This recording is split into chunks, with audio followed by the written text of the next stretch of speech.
À plusieurs reprises, le président français s'est permis de critiquer la politique de Vladimir Poutine. Le président russe n'a jamais réagi à ces attaques, mais lors d'un tête-à-tête, Nicolas Sarkozy va lui en donner l'occasion. Nicolas Sarkozy, très sûr de lui, commence à dire « Avec moi, on va parler des sujets qui fâchent, il n'y aura aucun sujet tabou. Les centaines de morts en Tchétchénie, pour moi, c'est inadmissible. Ania Politkovskaya, la journaliste russe assassinée, pour moi, c'est inadmissible. » Vladimir Poutine, écoute, commence par juste laisser parler Nicolas Sarkozy. Il l'observe et il laisse un temps de silence. Un temps de silence qui d'ailleurs installe une certaine gêne. Et puis il prend un air un peu narquois et lui demande « C'est bon, t'as fini là ?» Sarkozy « Oui. » Bon, alors je vais t'expliquer. Tu vois, ton pays, il est comme ça. Mon pays, il est comme ça.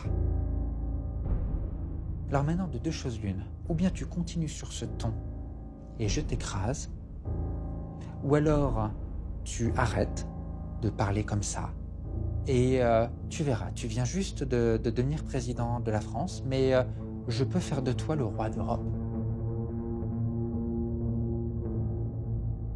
On m'a juste dit que son discours était ponctué d'insultes, de propos humiliants, de façon à vraiment imposer sa volonté à Nicolas Sarkozy. Et Nicolas Sarkozy va être juste éberlué. Il n'en revient pas. Et Nicolas Sarkozy va avoir du mal à s'en remettre. Il est encore sous le choc de cette conversation lorsqu'il se présente à sa conférence de presse. Mesdames et messieurs, qu'est-ce que vous préférez, que je réponde aux questions? Alors, y a-t-il des questions? Dans la salle, tout le monde s'en rend compte.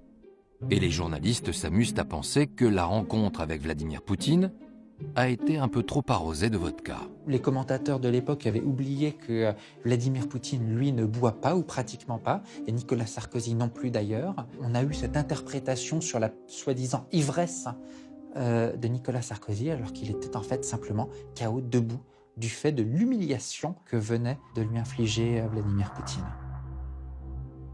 Nous avons évoqué tous les sujets, la Tchétchénie, la journaliste, les droits de l'homme, les droits des homosexuels.